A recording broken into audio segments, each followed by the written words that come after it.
بسم اللہ الرحمن الرحیم۔ السلام علیکم ورحمۃ اللہ وبرکاتہ۔ عزیز طلبہ و طالبات، ہم کتاب دروس البلاغہ سے علم معانی کا بیان پڑھ رہے تھے۔ علم معانی کی تعریف کے بعد آپ نے پڑھا تھا کہ علم معانی 8 ابواب اور ایک خاتمے پر مشتمل ہے۔ ان 8 ابوابوں میں سے 3 ابواب ہم نے مکمل پڑھ لیے تھے۔ چوتھا باب الباب الرابع فی التعریف والتنکیر ہم پڑھ رہے تھے۔ تعریف اور تنکیر کی تعریف کے بعد آپ نے اجمالاً معرفہ کی 7 قسمیں پڑھی تھی،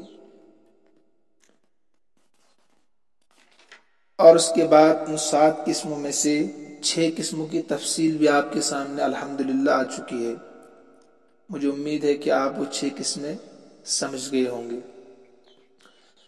آج ہم صفحہ نمبر 67 پر منادا کا بیان پڑھیں گے۔ آج کا سبق بہت آسان ہے، آپ کی پڑھی ہوئی چیزیں ہیں۔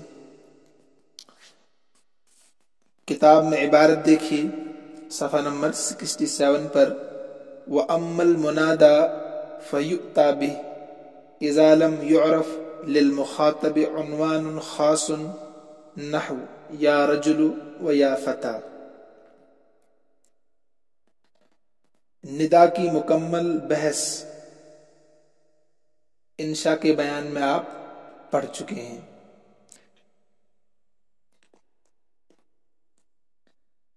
منادا کس کو کہتے ہیں؟ جس کی توجہ طلب کی جائے، جس کی توجہ اپنی طرف طلب کی جائے حرف ندا کے ذریعے سے۔ مثلا ایک آدمی میدان میں کھڑا ہے اور میں اس سے کچھ کہنا چاہتا ہوں، اس کو بلانا چاہتا ہوں اپنے پاس، مگر میں اس کا نام نہیں جانتا، تو اب میں حرف ندا کے ذریعے سے اس سے کہتا ہوں یا رجل، یا فتیٰ۔ تو جو رجل آ گیا اس میں، فتیٰ آ گیا اس میں، یہ منادا ہے۔ حرف ندا کے ذریعے سے جس کو پکارا جائے تو اس کو منادا کہتے ہیں۔ منادا اس میں مفعول کا صیغہ ہے، پکارا ہوا، بلایا ہوا، تو حرف ندا اور اس کے بعد جو آئے گا اس کو منادا کہتے ہیں۔ یہ حرف ندا جو اصل میں ہوتا ہے یہ ادعو کے قائم مقام ہوتا ہے۔ دعا یدعو، گویا کہ اس کا ترجمہ ہے میں بلا رہا ہوں۔ یا حرف ندا ادعو کے قائم مقام ہوتا ہے۔ اب کہیں تو یہ حرف ندا لفظ میں آپ کو نظر آئے گا، جیسے یہاں پر ہے یا رجل یا فتیٰ یا عبداللہ، تو اصل میں کیا تھا؟ یا رجل ادعو رجلا، یا ایسی ادعو عبداللہ۔ اور کہیں پر ادعو فعل کو حذف بھی کر دیتے ہیں، اور ادعو فعل کو حذف کر کے اس کی جگہ پر حرف ندا رکھ دیتے ہیں، جیسے اب یا عبداللہ، یا رجل، ٹھیک ہے، یا فتیٰ۔ یا حرف ندا لفظوں میں نہیں ہوتا ہے، انہیں نظر نہیں آتا ہے، اس کو حذف کر دیتے ہیں۔ قرآن میں ہے جیسے یوسف اعرض عن ھذا، تو یہاں پر یا آنا چاہیے تھا جو ادعو کے قائم مقام ہوتا ہے، تو اس کو حذف کر دی۔ تو یا حرف ندا جو ادعو کے قائم مقام ہوتا ہے، یعنی ادعو کی جگہ پر ہوتا ہے، کبھی مذکور ہوتا ہے اور کبھی محذوف ہوتا ہے، ٹھیک ہے، جیسے یا رجل، یا فتح، یا عبداللہ، یہاں تو مذکور ہے یا حرف ندا، اور کبھی یہ تقدیرن بھی ہوتا ہے، جیسے قرآن میں یوسف اعرض عن ھذا، اصل میں تھا یا یوسف اعرض عن ھذا، اے یوسف اس بات کو آپ چھوڑ دیجئے، اس سے اعراض کیجئے۔ یہ تو منادا کی تعریف آپ کے سامنے آ گئی۔ تو حرف ندا کا مستقل بیان انشاء کے بیان میں گزر چکا ہے، وہاں آپ دیکھ سکتے ہیں، مزید آپ معلومات حاصل کر سکتے ہیں۔ اب اس حرف ندا کو لایا کیوں جاتا ہے، میں نے بتا دیا آپ کو، اذا لم يعرف للمخاطب عنوان خاص، کہ مخاطب جو میرے سامنے میدان میں تھا، جب اس کے لیے میرے پاس نہ نام ہے، نہ اس کا کوئی اور معرفہ میں سے کوئی اور معرفہ کی قسم ہے، تو اب میں مجبور ہوں کہ اس کو میں حرف ندا کے ذریعے سے بلاؤں، تو یہ منادا بنے گا۔ یاد رکھیے آپ، ترجمہ دیکھیے پہلے عبارت کا، اذا لم یعرف، جب معلوم نہ ہو مخاطب کے لیے، عنوان خاص، کوئی خاص عنوان، یعنی نہ نام سے میں جانتا ہوں اور نہ معرفہ کی کوئی جہت، کوئی طریقہ مجھے معلوم ہے۔ جو معرفہ کی 7 قسمیں، 6 قسمیں آپ پیچھے پڑھ کر آ رہے ہیں، ان میں سے بھی کوئی چیز یہاں متعین نہیں ہے جس کے ذریعے سے اس کی توجہ میں اپنی طرف مبذول کراؤں۔ نحو یا رجل و یا فتح، تو اس وقت مجھے لفظ ندا، یعنی حرف ندا کو استعمال کرنا پڑے گا۔ اب یہ پہلے جو تھا نکرہ رجل، کوئی غیر متعین، اب یہ متعین ہو گیا، یہ سمجھنا آپ کو ہے۔ یہ رجل پہلے غیر متعین تھا، اب یہ متعین ہو گیا، یعنی معرفہ بن گیا اب یہ۔ ایسے یا فتح، یہ فتح پہلے نکرہ تھا، غیر متعین تھا، لیکن یا حرف ندا کے لگنے سے معرفہ بن گیا۔ تو جب کسی نکرہ پر حرف ندا داخل ہوتا ہے تو وہ نکرہ بھی معرفہ بن جاتا ہے، اب وہ متعین ہو جاتا ہے، ٹھیک ہے۔ لیکن کبھی کبھی اصل مقصد سے ہٹ کر دوسرے مقاصد کے لیے بھی منادا استعمال ہوتا ہے، یہ آپ کو اب سمجھنا ہے۔ جیسے پیچھے آپ سمجھتے آ رہے ہیں، اپنے اصلی معنی سے ہٹ کر دوسرے معنی میں استعمال ہونا۔ وقد یؤتا بہ، اور کبھی کبھی اس کو لایا جاتا ہے للاشارۃ، للاشارۃ الی علت ما یطلب منہ، ما یطلب منہ،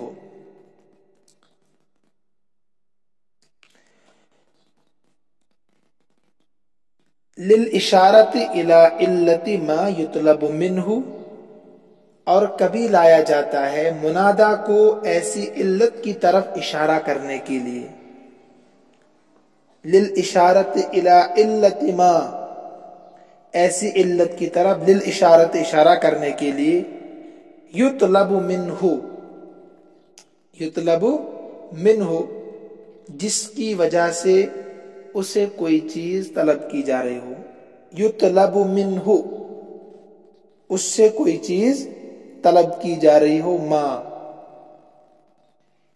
جس کی وجہ سے اس سے کوئی چیز طلب کی جا رہی ہو۔ پھر ترجمہ دیکھیں، اس کا تھوڑا مشکل ہے۔ اور کبھی وقد یؤتا بہ، اور کبھی لایا جاتا ہے، یعنی منادا ایسی علت کی طرف اشارہ کرنے کے لیے، اشارت الی علت ما، ایسی علت کی طرف اشارہ کرنے کے لیے، ما یطلب منہ، جس کی وجہ سے اس سے کوئی چیز طلب کی جا رہی ہو۔ نحو یا غلام احضر الطعام و یا خادم اسرج الفرس، اے غلام کھانا حاضر کر، اے خادم گھوڑے کا زین کس، گھوڑے پر زین کسو، کھانا حاضر کرو۔ اصل منادا کو کیوں لایا جاتا ہے؟ جب مخاطب کے لیے آپ کوئی بھی عنوان خاص نہیں جانتے، نہ نام جانتے ہیں اور نہ معرفہ کی ان 6 قسموں میں سے کوئی قسم اس کے لیے متعین ہو، اس وقت آپ منادا کے ذریعے سے اس کو معرفہ بناتے ہیں۔ لیکن کبھی کبھی اپنے اصلی معنی سے ہٹ کر دوسرے معنی کے لیے بھی استعمال ہوتا ہے، ٹھیک ہے، جس کی وجہ سے اس سے کوئی چیز طلب کی جا رہی ہو۔ مثلا میرے پاس مہمان تھے بیٹھے ہوئے، اب میں مہمانوں کے لیے کھانا لگانا چاہتا ہوں، تو میں غلام سے کہہ رہا ہوں یا غلام احضر الطعام، اے غلام کھانا حاضر کرو، اے غلام کھانا حاضر کر۔ یا خادم اسرج الفرس، نوکر سے میں کہہ رہا ہوں کہ گھوڑے پر زین تیار کرو۔ تو یہ اس لیے میں کہہ رہا ہوں تاکہ مہمانوں کو پتہ چلے، میرے مہمانوں کو، کہ یہ اسی لیے ہے، یعنی غلام کھانے کے لیے ہے اور نوکر گھوڑے پر زین کسنے کے لیے۔ ان پر ظلم نہیں ہو رہا ہے، بلکہ ان سے جو کام لیا جا رہا ہے یہ اسی لیے متعین کیے گئے ہیں، یعنی علت کی طرف اشارہ کیا گیا کہ یہ ان کا اصل کام ہے، ان پر کوئی ظلم زیادتی نہیں ہو رہی ہے۔ غلام کا کام ہے کھانا لگانا، کھانا بنانا، اور نوکر کا کام ہے گھوڑے کی دیکھ بھال کرنا، زین کسنا، تو یہ علت ہے، ٹھیک ہے۔ اسی کو انہوں نے کہا وَقَدْ يُؤْتَى بِهِ لِلْإِشَارَةِ، اور کبھی منادا لایا جاتا ہے اس علت کی طرف اشارہ کرنے کے لیے، مَا يُطْلَبُ مِنْهُ، جس کی وجہ سے اس سے کوئی چیز طلب کی جا رہی ہے۔ تو یہاں طلب کیا کیا جا رہا ہے؟ غلام سے کھانا لگانے کو طلب کیا جا رہا ہے، نوکر سے گھوڑے پر زین کسنے کو طلب کیا جا رہا ہے، تو تاکہ مہمانوں کو پتہ چلے کہ ان پر کوئی زیادتی نہیں ہو رہی ہے۔ غلام سے جو کہا جا رہا ہے کھانا لگاؤ، یہ غلام اسی لیے ہے، بخوشی اس نے یہ عہدہ قبول کیا ہے، اور نوکر سے جو کہا جا رہا ہے کہ گھوڑے پر زین کسو، اس نے بخوشی یہ کام کرنا قبول کیا ہے، تو لہذا ان پر ظلم زیادتی نہیں ہے۔ او لغرض يمكن اعتباره هاونا مما ذکر فی النداء، یہ ایسی غرض کے لیے، او لغرض، یہ ایسی غرض کے لیے جس کا اعتبار کرنا ممکن ہو، مما اعتبارہ ہاہنا، جس کا اعتبار کرنا ممکن ہو، مما ذکر فی النداء، ان اغراض میں سے جن کا تذکرہ ندا کی بحث میں گزر چکا ہے، جن کا تذکرہ مما ذکر فی النداء، جن کا تذکرہ ندا کی بحث میں گزر چکا ہے۔ انہیں کبھی ان اغراض کے علاوہ دیگر اغراض کے لیے بھی منادا لایا جاتا ہے، اور وہ دیگر اغراض، دوسرے مقاصد کیا ہے، وہ آپ نے ندا کے بحث میں پڑھ لیے ہیں۔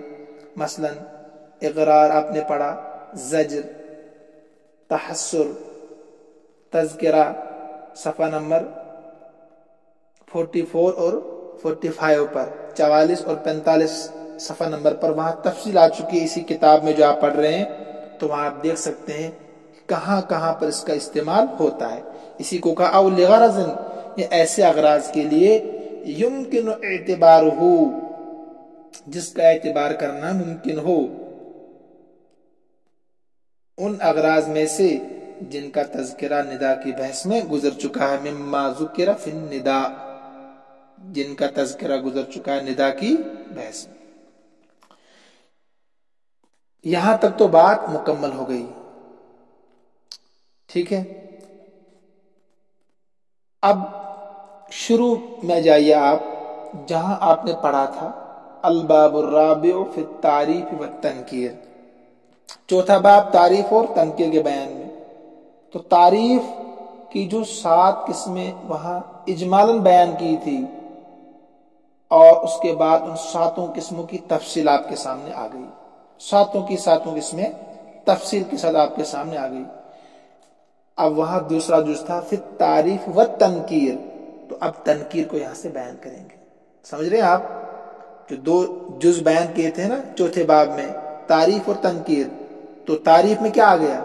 پہلے تعریف کے ساتھ چیزیں اجمالاً، اور اس کے بعد 7 کی 7 چیزیں آپ کے سامنے تفصیل کے ساتھ آ گئی. آخری قسم جو تھی منادا، وہ آج آپ نے پڑھی. اب یہاں سے تنکیر کا بیان شروع ہوگا.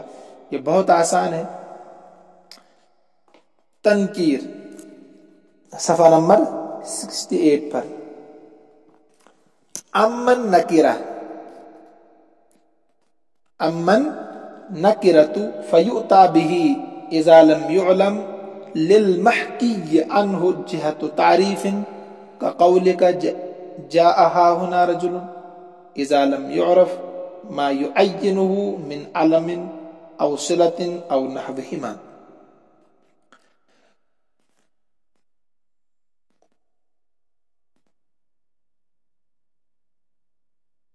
نکرہ کو کیوں لایا جاتا ہے؟ یعنی وہ چیز جس کی بات یا جس کے متعلق کوئی حکایت آپ بیان کرنا چاہتے ہیں، جس کے متعلق کوئی حکایت آپ بیان کرنا چاہتے ہیں، لیکن آپ اس کے متعلق کچھ بھی نہیں جانتے. یہ نکرہ لانے کی اصل وجہ ہے کہ جب محکی عنہ، جو لفظ یہاں ہے محکی عنہ، یعنی وہ چیز، محکی عنہ کے بارے میں کہہ رہا ہوں، وہ چیز جس کی بات یعنی جس کے متعلق آپ کچھ کہنا چاہتے ہیں یا کوئی حکایت بیان کرنا چاہتے ہیں، اور اس کے لیے معرفہ بنانے کی کوئی صورت متکلم کو معلوم نہیں ہے.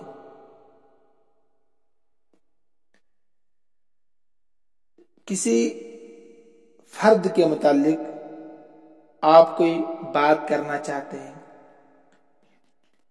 یا اس کے متعلق کوئی حکایت بیان کرنا چاہتے ہیں، لیکن معرفہ بنانے کی کوئی صورت آپ کو معلوم نہیں ہے. یعنی یہاں معرفہ بنانے کے لیے کوئی صورت متعین نہیں ہے، تو اس وقت آپ نکرہ استعمال کریں. جیسے میں نے آپ کو شروع میں بتایا تھا کہ اگر متکلم کسی متعین انسان کے بارے میں کلام کرنا چاہتا ہے تو معرفہ کی 7 قسموں میں سے کوئی قسم ہوگی. لیکن متکلم اگر کسی اجنبی غیر متعین انسان کے بارے میں کلام کرنا چاہتا ہے تو وہاں نکرہ ہوگا. اسی کو یہاں انہوں نے تھوڑا سا لمبا کر کے بتایا ہے کہ محکی عنہ، یعنی وہ چیز جس کے متعلق متکلم کچھ کہنا چاہتا ہے یا کوئی حکایت بیان کرنا چاہتا ہے، لیکن معرفہ بنانے کی کوئی صورت متکلم کو معلوم نہیں ہے. یعنی ان 7 قسموں میں سے کوئی چیز یہاں نظر نہیں آ رہی ہے، تو ظاہر سی بات ہے جب معرفہ کی 7 قسموں میں سے کوئی بھی قسم نہیں ہوگی تو وہ نکرہ ہی ہوگا. ٹھیک ہے؟ اگر یہ سمجھ میں آپ کو آئے تو زیادہ بہتر ہے. اور جو شروع میں نے تعریف بتائی تھی آسان لفظوں میں، کہ جب آپ کسی متعین انسان، متعین فرد، متعین چیز کے بارے میں کلام کرنا چاہیں تو مقام ہوگا معرفہ کا، وقت ہوگا معرفہ کا. ان 7 قسموں میں سے کوئی قسم ہوگی.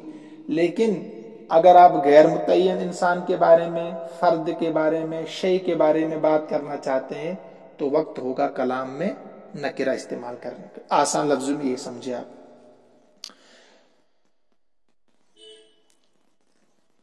اب ترجمہ دیکھیے. اما نکرہ، بہرحال نکرہ. فیؤتی بہ، فیؤتی بہ، اس کو لایا جاتا ہے اذا لم یعلم للمحکی عنہ، اذا لم یعلم للمحکی عنہ